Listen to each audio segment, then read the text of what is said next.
Hello, everybody. It is the American Doofus Show. Don't be a doofus. Um, we are live, and I'm doing this live. First time I've done this on the phone. Actually, I tried it once before, and my phone overheated, and we had to stop the broadcast. We're doing it live. I want to get Summer Dickerson on here. Um, and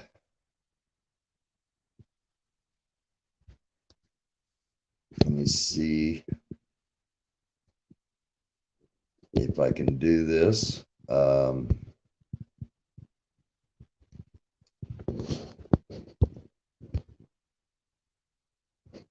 I don't want to do that.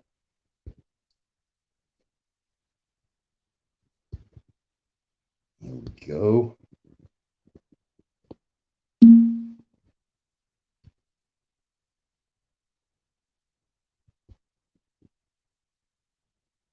Well, hanging with me here. I'm trying to, no, um, I'm trying to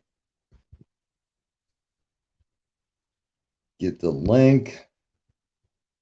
It says it's copied, and go in here and see if it'll work. There we go. Summer, click on that, and you should be able to join if you're using your phone. And if not, we'll try this again and do a recorded version that I am familiar with doing.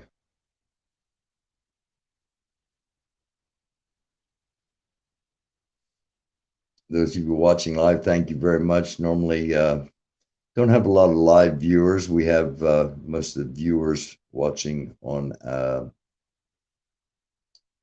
the replay. And again, hopefully Summer can click on that link in the comments and be able to hop on here, and we'll have a chat I've been looking forward to having, and one that I think people will want to hear. Let's see.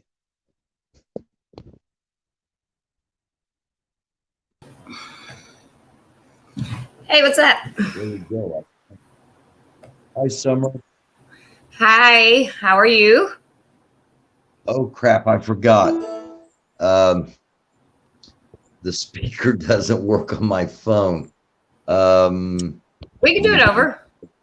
I'm actually doing it from my laptop, believe it or not. Move here quickly, and we'll get back in studio real fast. Again, I'm not used to using the phone for doing this, but from what I understand, it's the best way to get a live guest on. So Yeah, I usually, as you know, always do a lot of stuff from my phone, but I'm actually on my laptop tonight.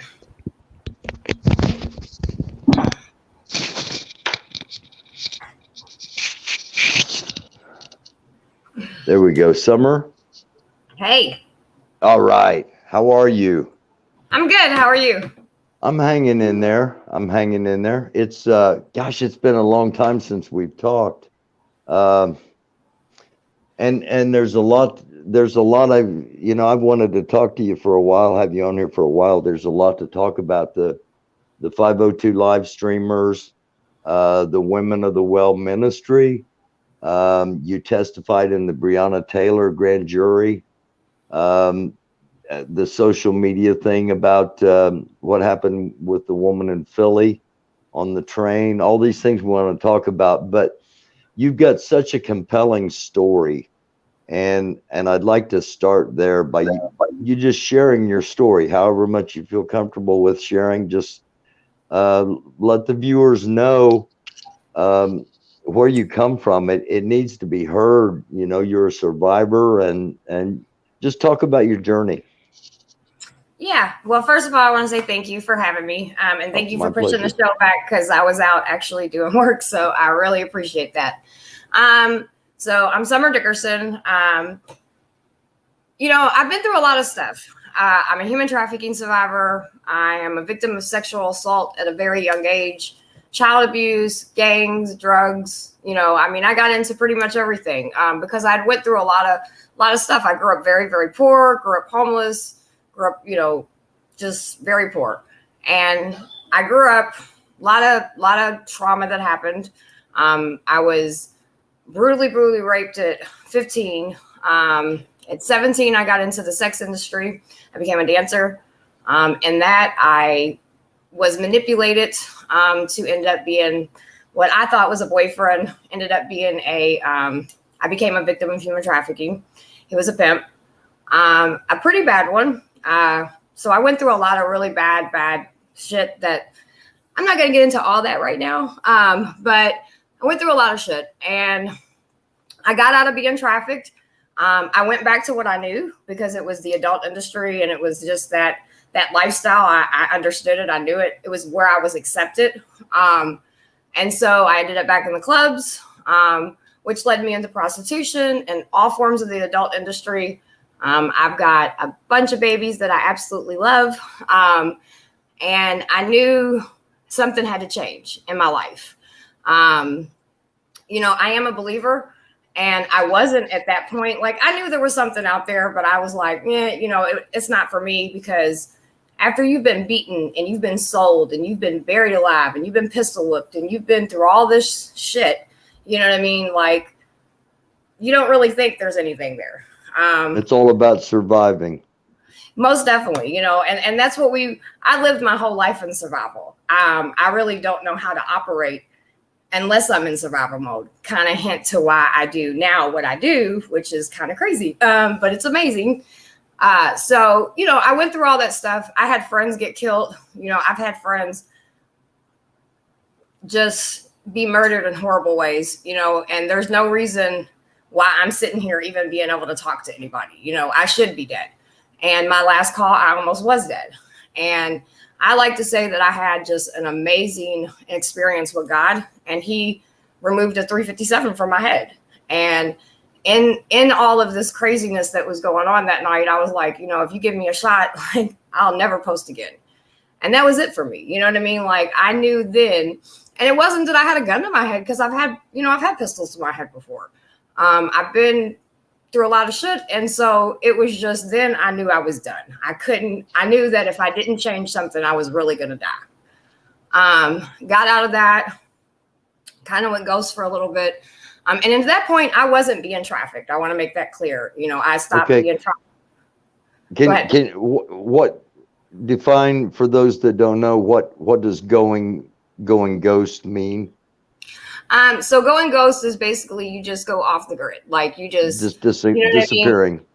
Yeah. I mean, I was here, you know what I mean? But like, I just wasn't being active in a whole lot. And it wasn't that long I went ghost. I just, because by that time I had stopped being trafficked when I was in my 20s. And so by the time, I was 36, I had already been out of that part of it. I mean, I was still stripping and stuff like that. And then, I ended up posting on what was Backpage. And then that's where I went on my last call where I almost got killed. And so that's kind of was like my aha moment. I'm really lucky and blessed. I have an amazing husband that has walked with me for a long time, and he loved me where I was at. And so that introduced me into a whole thing because I didn't have feelings. I didn't care about people. Like, should I walk over a dead body to get what I want? And I'm not unapologetic about who I was because, again, I was in survival mode. When you are put, when a child has had a Pandora box opened up of sexual assault and child abuse and you don't ever have safety, and then that carries on in your teenagehood and then into your adulthood, and trauma and pain and heartache and survival is all you know. All I knew was hustling. All I knew was, just being in that trying to stay alive mode. So when I decided to change my life around, I didn't really know what I was going to do. I don't really have no education. I didn't have any skills, at least I thought. And so I didn't really know what I would do, but then I knew I had to do something. Like, I'm not the type of chick to just sit around. Like, I knew that there was a problem, and I knew I got sick and tired of people telling me about human trafficking victims and telling me how we should act. And, people would always say, Summer, you're kind of extra and all that. But like, dude, I've been through a lot of shit. You know what I mean? Like, how am I supposed to act? And so when I turned everything around, my husband, he just really was amazing. He was like, I was like, I don't know what I'm going to do. He's like, babe, he's like, you can do anything you want. He's like, God has such, big plans for you. I started out just going out. Street outreach has always been to my heart, because you can get into the community and you can make relationships with some of the most vulnerable people. And then to watch them just walk in their destiny and come out of so much craziness and then end up, being in houses and having jobs and getting their children back. And it's not that I'm like perfect or anything. I'm just a hot mess. And so they're like, okay, so if this chick can do it, there might be a chance for me. So I started out with some outreach or whatever. And then I started being in situations and rooms I never understood or thought I would be in. Politicians, big leaders, and I'm like, what am I doing here? But really what I was doing there is I call people on their shit.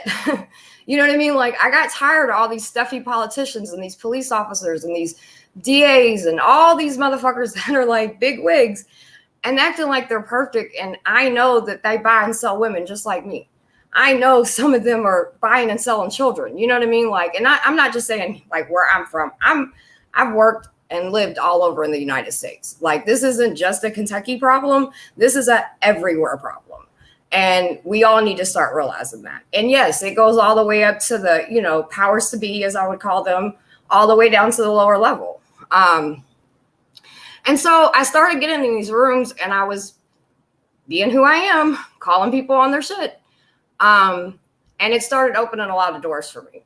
At one point I started bringing women home, because like females would come up to me and be like, I need help. I don't have they would have kids and stuff. And I'd be like, just come to my house.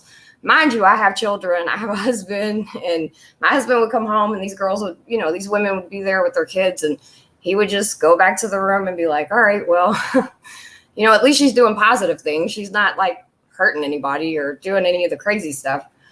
So then I started, volunteering at a pantry down in Portland here in Louisville. And I met this pastor and he walked up to me one day after serving there for a while. And it was really amazing to me because all my life I went to pantries to get fed as a child and to clothes closets to pick my clothes out. And now I'm sitting there and I'm helping run one of these places. And I'm just like, wow, ain't God good? Those same lines I used to get government cheese. I'm blessed. I'm able to, just be there and see people's needs be met. So then he walks up to me. He's like, hey, God told me to give you a house. Now I'm like, what? You're talking to a girl that's been homeless, that's never really had a whole lot. You know what I mean? Like, and so I'm like, oh, God doesn't give houses. He's like, yeah, he does. We go to a house and the house reminds me of the house that I was brutally raped when I was, kidnapped and stuff when I was younger. So it was a little triggering for me. But I believe God was taking me into trenches and taking me into places that not everybody can go to. So he needed to do some fast healing on me. So he stuck me in this house that he gave me for 18 months. And I worked on this house. I never knew how to paint anything. I know how to paint, sand floors. I can do some drywall. Like, I be getting it together. I'm trying to figure out how to do a couple more serious things and then it'll be over with. But yeah, I learned all this stuff. And this was important. And I didn't know it at the time. And this is why we have to pay attention to our journeys, because I didn't know at the time. I thought I'm just fixing this house. And really, not only was I fixing myself, but I was learning skills and I was getting confident in these skills that I could now teach other people. You know what I mean? Because I'm like, if I don't know how to do this, I know a lot of homegirls that don't know how to do this, and so I'm learning these skills. I never wrote a check. I never had a bank account. I worked in cash. You know what I mean? Like, so I had to learn all of this. And I didn't even realize what I was doing. And people were walking up and like, you've got a ministry. You're going to help a lot of women. And I'm like, I don't know. And I just had this vision. Like, I wanted this place, a home, and it's called Esther's house. And we give parenting classes. We do trauma counseling. We help with IOP, which is drug rehabilitation outpatient. We do parenting classes, art therapy, music therapy, yoga, you name it, any life skill that can be brought to these women. Then they have the opportunity to go to college. I'm in the mindset of why go work at McDonald's, not knocking anybody. McDonald's is great, but why do that when you have opportunities to go to college? And so I started conversating. I'm meeting all these people in my city, and I don't belong in these circles, but I'm a network. I know how to do that. That was a skill I had back in the day. And so I turned it into positive, and I just started conversating with people. I'm outgoing, and I'm like, hey, this is what I want to do. And they're like, okay, let's do this, and people started believing in me. And that was empowering in itself because, I was just a ex-drug dealer, gangbanging, ex-prostitute, shitty mom, you know what I mean? And like, here I am, my life is just blossoming right in front of me. So long story short, I opened the house up. The house has been going for 4 years. We have had so many women come through there, be reunited with their families. We've had women get married. We've had women buy homes. We've had women start businesses, you name it. And it's amazing. And then the alumni, once they graduate, they come back. And these are women that have been in domestic violence and human trafficking in all forms of the sex industry. These are women that everybody counted out and everybody wrote off dead. You know what I mean? And so to see these women blossom, and I'm not doing nothing really. I'm like, hey, you got this. And I don't play no games. You know what I mean? Like I don't play, we're not going to play in victim mode. If I can get up after being buried alive and being raped and all this, being sold and bought to the highest bidder, having people tell me like, I bought you, I can do whatever I want. That's human trafficking. And we need to understand here in America, it's horrible, and it's happening right in front of us. And movies and videos, they give you like this picture of it, but it's not what it looks like here in America. If you talk about human trafficking, that's why you're so important. And that's why so many doors have been opened, because you put a face and a voice that is real and not something that's on TV, not something that's in a movie, not something that's scripted. And it looks, am I freezing up? A little bit, but I can hear you. Okay. That's why your story is so important, because it's real and people need to understand it's real. And by you sharing your journey, it shoves it in their face that it's real, and it forces them to confront it and to hopefully deal with it in positive manners. Yeah, well, I mean, since I've opened the house, I went to the United Nations and spoke. Like, I didn't even know what the United Nations was. And I got to go on that floor and speak. And like, you're supposed to get 15 minutes, but I ended up speaking for a little bit over an hour. And I'm actually going back December 4th, but not to the United Nations, but I'm be with a lot of the same people, because as we all know, Epstein is dead, but his co-defendant, or whatever you call it, that Maxwell chick, she's actually going to start going to court, and got a call and was like, hey, we're going to be making a lot of noise in New York. We'd love for you to come up. I'm like, yes. And that's awesome, man, because like, I never thought I would have experiences like this. Now it comes with a cost, you know what I mean? Because not everybody understands, they hear prostitution or whatever, and they're just like, that whore over there or whatever. And dude, first of all, any kind of stuff like that, ask somebody what happened to them when they were younger. Just ask them, like what, and I'm not saying in every situation, okay, but the trauma begins long before the choice. Yeah, the choice, because is it a choice when, and this is not every person's situation, okay? Let me just make that clear, because I don't shame the adult industry at all, at all. I do shame and will fight every single day and do everything in my power to stop children being bought and sold. And I will be there for women and men, because men are also, in the sex industry and as victims. And so I'll always be for them when they want the help, but otherwise I'm there to help anyway, and a part of my outreach besides doing like our homeless outreaches. So here we have Derby and we have like a bunch of conventions and shit here. So that means a lot of money comes through here. A lot of out of towners come through here and women like me get hurt. And I know that because, like my best friend was killed during one of these big conventions, the Farmer Mercenary show. So we bring services to the girls and tell them, hey, if anything happens to you, we know you don't want to call the police. You can call us. We'll come get you.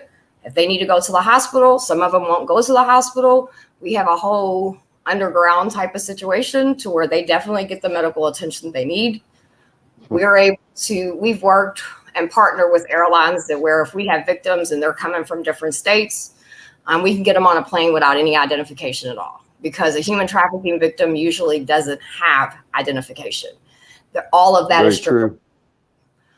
So you have to, and that's, and it's kind of crazy because here we are, 2020 happened, right? And to me, I look at it and I'm like, this is all power and control. I mean, the whole shebang. That's what we're dealing with right now. And I recognize it. And so many people are like, Summer, you say everything looks like human trafficking. And you're damn right I do. Because everything is connected to can be connected to human trafficking. In every circle, in every race, every religion, everything. It's connected. There's spiritual ritual abuse. There's, there's all kinds of stuff. And so, I don't know, like we can do that. We can get ahead of all this. But we're going to have to come together. And that even goes for the trafficking stuff. You know what I mean? Like we have to join a force together if we're going to come against people that have been the powers to be since any of us have been fucking alive. So that's just what kind of, how I feel on that. But yeah, my life's crazy, man. Like every day is a new journey. I get to help a lot of people. You never know if I'm in a labor room or if I'm on the streets helping or, just running at the house. Now, unfortunately, we had to close our house down for a little bit, but we will be reopening it due to some safety measure, safety concerns and for me, the people that I serve, their safety always comes first. And so I will do any and everything to make sure they stay safe and will not apologize for it.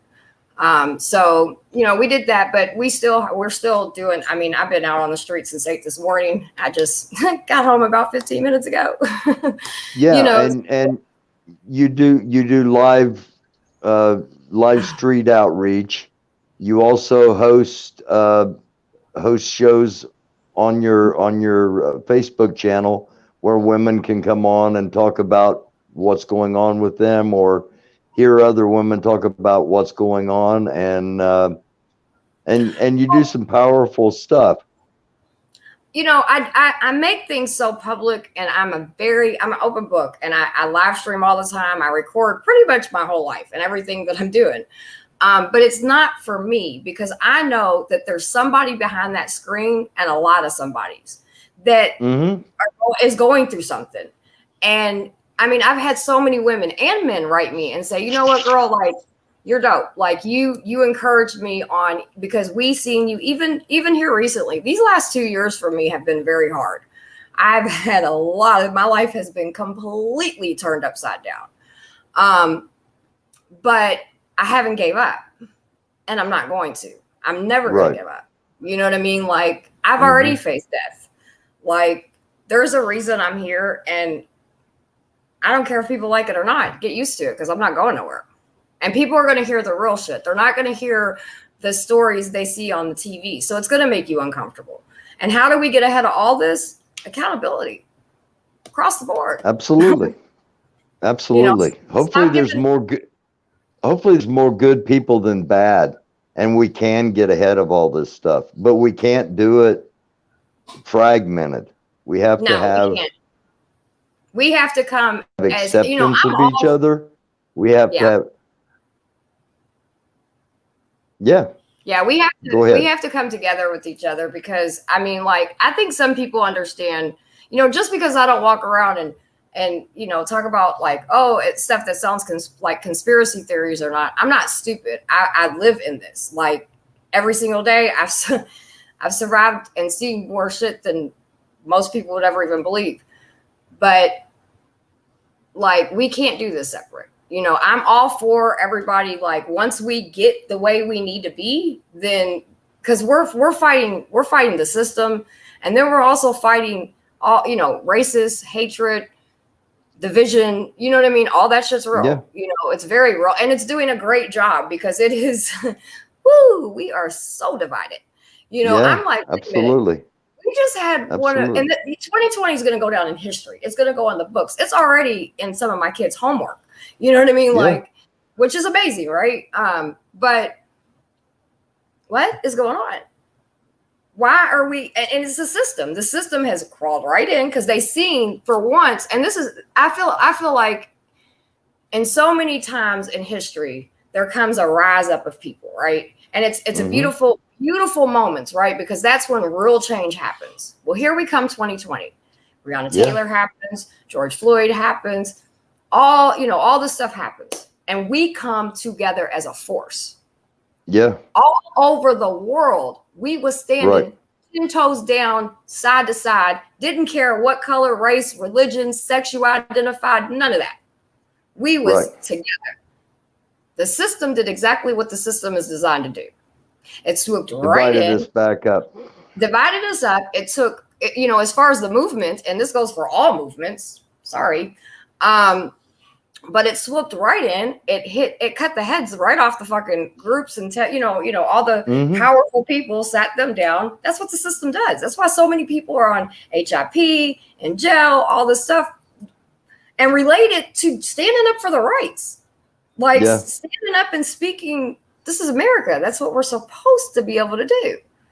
So anyway, the system does that. And then what wasn't affected by the social uprise, which was beautiful. They throw in the mask, the vaccine, this, that. And so at that, the schools, it's a lot.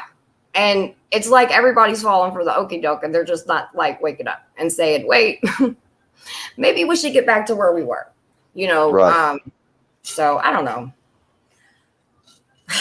Okay. Again, I've been wanting to have you on for a long time. A lot of stuff to talk about. Let's kind of just go backwards here. Testifying in the Breonna Taylor grand jury. Can you talk about that? I can talk a little bit about it. I mean, there is kind of still an investigation going on, with the FBI and everything. So I think sometimes we all forget that, but the DOJ's here, the FBI's here, you know what I mean? Like, so, I mean, I get the basic, shit that everybody heard. And pretty much it was just, that night, dude, that night was crazy because like it went from a cool, innocent night in my house, my husband's sleeping, I'm sitting there playing around on Facebook, my kid's going to fix a sandwich, to one of the worst nights of history, in my opinion. You know what I mean? Like, because what happened to Breonna should have never happened. And it's not protesters' fault because she didn't get justice. It's not neighbors' faults. It's not Breonna's fault. It's not her boyfriend's fault. It's not her mother's fault. It's none of them's fault. It's the fucking system. That case was fucked before, and I didn't know this at the time. Nobody did. It wasn't until everything started coming out and everybody was like, what the fuck? Yeah. You know what I mean? Like, that night in itself was insane. There was so many shots fired that I still hear the shit.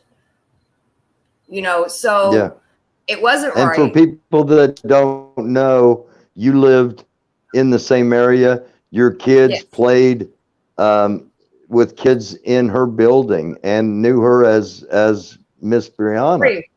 Yeah, as Miss Bree. So like we're in kind of the culture I come from. Yeah, the kind of culture I come from, like, if you see kids outside playing, you gonna know the neighborhood kids, and you're gonna speak to them, and you gonna ask them how they're doing. You're gonna, possibly give them some candy. I didn't know her. I'm not gonna sit here and be like, yeah, me and Bree wouldn't know. I mean, but the kids, and I didn't realize, the kids would talk about obviously people around there and the kids playing and all that kind of stuff, and I think maybe I might have that's about it. So it wasn't until the next day, because we had a cat that got loose. And so I went walking around, because like my building's here, the building that she was in was here. And so I go walking around, and then when we come around, that's when the kids stop and they see the apartment, and they just instantly started crying. And they were like, that's Breonna's apartment. And then I was just like, I got them out of there. And I took them into the house, because that night before, like, they were traumatized because of all the gunshots. We were up all night. You know what I mean? Like, and then to sit there and see that, like, and they know, and then it was, it's just sad, dude. Like, and it's sad what her families had to go through. And that's something that irritates the fuck out of me. I'm sorry. But I don't understand why we will sit here and we will march and we will scream. And I mean, when I say Black Lives Matter. But yet these families get shot and killed by the police. And every single time these families are ran through like just straight bullshit. The things people say about the victims, the families, the mothers, I don't care what settlement was taking place. I don't care any of that. That means zero to me. What matters to me is the LMPD broke in her house and she died. Yeah. What matters to me is that there were judges that signed warrants that shouldn't have been signed. There was so much obvious shit that came out, and anybody with a blind man could have seen that shit. And our AG felt us. Yeah. And it's because we don't pay attention. It happens all the time. It does. Situations like that happen all the time, and we don't pay attention. And it was brought to light finally. And now it's a matter of, are we going to do anything about it? Are we going to? Well, see, and this is my thing. Like, we just. The fight's not over. If we stop fighting now, they win. Yeah. Like, everybody forgets the FBI has got the case going on. I don't know what's going to happen. You know what I mean? Like, but there's doors still, the door's not shut yet. And not just in that situation, but in a whole. If we stop fighting now, then what did we fight for? If we're going to allow the system to separate us and put us back in bullshit even worse than what we came out in the first place, because we're so divided right now, it's sickening. And racism is at its all-time peak.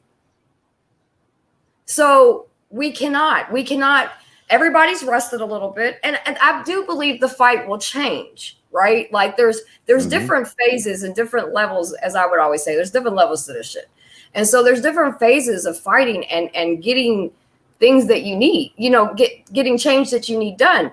This is not something, the change that we're asking, or at least that I think everybody's asking for, equality, humanity, treating people of color and all ethnicities, like treating them equal. Like I don't, and don't be shooting people down in the fucking streets. Like, no, none of that's okay. All of this is, I hate racism. I hate sexism. You know what I mean? Like that's two things I don't like. Because it doesn't do anything for anybody, because I mean, really, we're all more alike than we think. That's just my opinion. Absolutely. Absolutely. So, but yeah, the fight's not over. Okay. Then let's go back one step further. You were and still are part of something incredibly influential, the 502 live streamers. You brought the story to the world. You, Maxwell Mitchell, Tara Bassett, Riot Hart, Jason Downey, the lovely, and I mean, she is incredibly beautiful. Miss Shay K. Shay K. And Antonio. Am I missing somebody? Antonio T. Taylor, yes. Yeah, Antonio T. Wave Taylor, yes. And how did such a diverse group come together? Well, I kind of knew almost everybody except Jason and Reinhardt. Those are the only two that I didn't know. I knew Tara, I knew Shay. I didn't know Maxwell either. But actually, I looked back at some pictures, and me and Maxwell were at a march together like 2 years before that. So I guess we did. I just didn't know it. But anyway, I knew Shay. I knew Antonio because like we kind of, work in the same circles in some sense, like nonprofit worlds and stuff. So I knew them or whatever. I'd been on Antonio. He has a radio show and all this other stuff. So I'd been on all that before. And so anyway, the protest happens. And I was down there the very first day. And then Tara, I think, came down because she was out of town a couple days later. I think Ryan and Jason and Max, and I think everybody kind of started bleeding down that was in town. And so for a couple of days, we were just doing our own thing, and we'd see each other and we'd, be looking out for each other or whatever, just by nature. But things started getting a little kind of crazy. Wasn't too bad or whatever, but it was getting a little. Cops was being ridiculous, tear gas was falling everywhere. We're getting fucking shot, lit up with pepper bullets. I say it wasn't that bad, but yeah, actually it was. Yeah. It was a lot. We had National Guards there. But we stood there and we did our thing. So anyway, Tara kind of, after like the third night, I think it might have been, and excuse me if my days are wrong. About the third night though, it was after we had a bunch of windows and stuff get broken. Tara was just like, made a group, and she was like, hey, why don't we all kind of watch out for each other and communicate with each other, because it was so like you would be down there and there were so many people, you'd lose your people, you know what I mean? And so we just kind of looked out for each other. And Tara was like, we're going to do a thing. Midterm into, I don't even know, I think shit, it was like a week. I don't even know when we became the 502 live streamers. I think people were kind of asking us for our videos and stuff like that. And Tara and them did all that or whatever. And I was like, okay, that's fine with me. You know what I mean? And then people was saying, y'all are media. And I was like, wait, what? I was like, what are you talking about? I was like, I just got a phone and it's cracked. What do you mean? And I'm not good commentary, right? I mean, I might, bullshit or whatever like I am now, but that's about, I'm just like, whoa, look at that shit.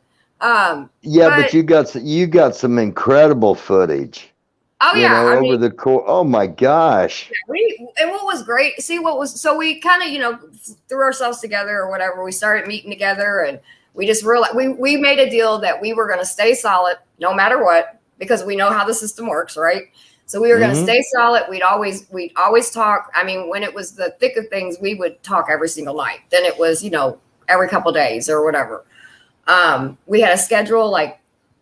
Me and Tara was kind of day shift, and then everybody else would kind of just go out whenever whenever everybody wanted to. What the fuck was I saying? I forgot. So what was you guys cool were day shift?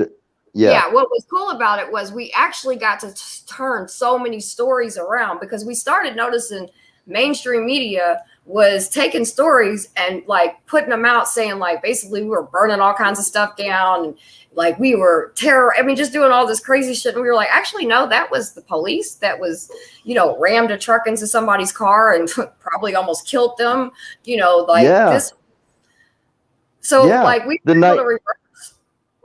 The night Maxwell went on the run, the story in the paper the next day was that the vehicle ran into the police car, when in actuality the footage we had the footage that night of them running into the car trying to trap Maxwell in the car. Right. Yeah. It was and well, and then like crazy. Patriots was up on the roofs and shit, so we were I mean like there was a lot of shit we were able to be like nah. Yeah. So. Yeah, so I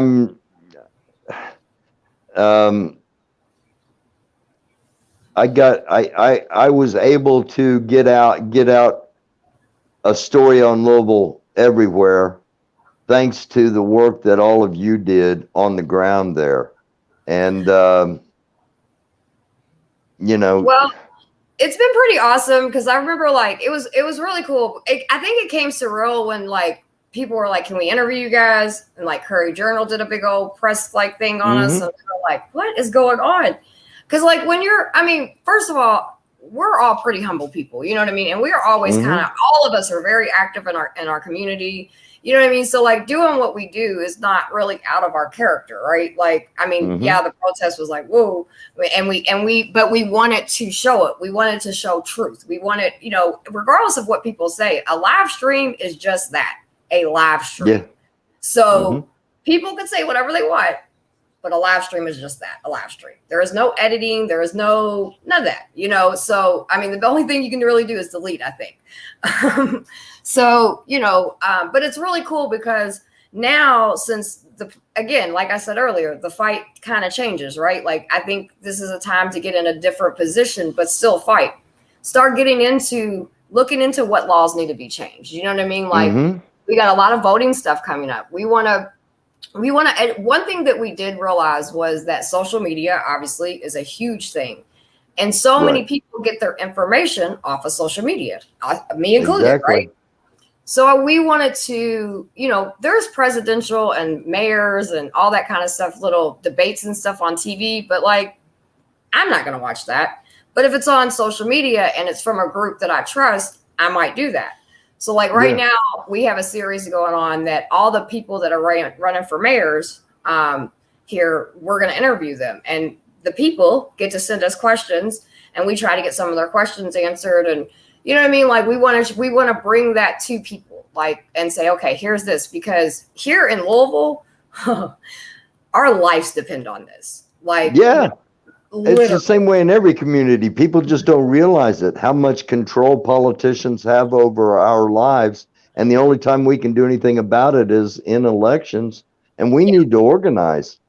Well, we need to organize, educate, and inform. Right. We need to also realize, okay, look, who's president's fine and dandy for like some people, I guess, but like it's so much bigger than that, because what's going to affect your life truly is your local politics, right? Absolutely. Absolutely. You can vote for those judges that keep sending people to jail and doing ridiculous shit. You can vote them out. Like there's sheriffs, there's, you know, in some counties you can vote for that. You can mayors, your metro council, or whatever your, you know, your city local stuff is. You can vote for all these people. And if the people realized the power we had, the people would have the power. Absolutely. And that's the function of the system and of the media, is to keep us distracted, to keep us more focused on who the bachelorette's going to hook up with, instead of determining our own destinies. You know, it's funny. People always say, you know, I could never imagine getting pimped out. I'm like, really? Because you get pimped out every day. Yeah, pimped out all the time. Every day. Like the bank's pimping you out for a mortgage. The car place is pimping you out for your car loan. I mean, you know, you're being pimped out, or you're in slavery, however you want to look at it. Yes. You're a tool of the system until you get it in your head you're a tool of the system. Then you start going, hey, how do we change this? Because this isn't how it's supposed to be. And that's just my opinion. I agree with you. And I think that, like, I know people are like, oh, we'll just burn the whole system down. Well, that's probably not going to happen, right? So the best way that we're going to fight change, major change that's going to stick, is getting into legislation.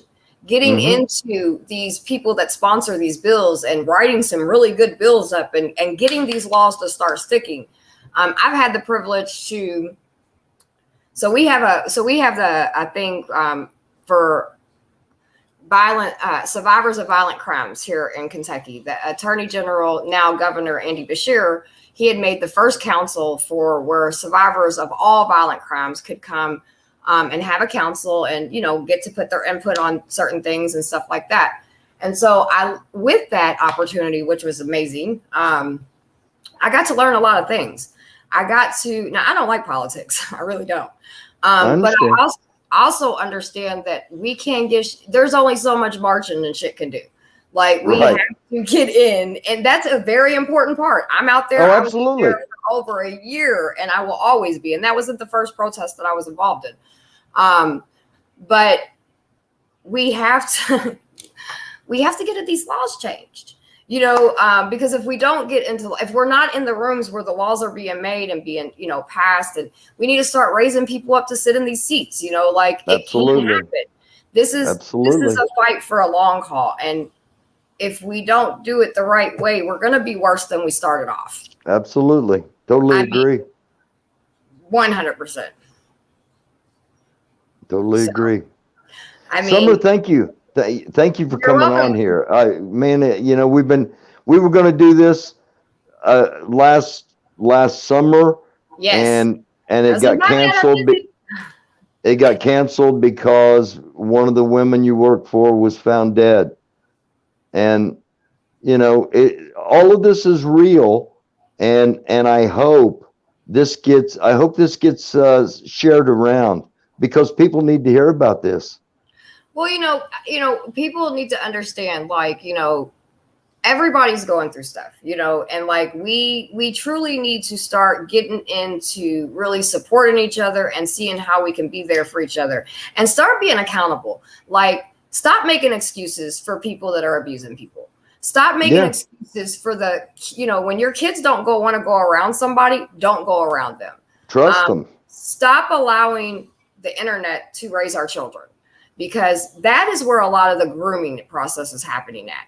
People are waiting for the white van or some whatever, like, made up story per figure they have in their head to come grab their children up and sell them and handcuff them somewhere. And that's not the way it works these days, because we give all of our children one of these. I ain't got to do all that. All I got to do is make a fake account and become really cool with your friend, your kid. And all it's going to take is one bad argument from you, and boop, your child's out that door.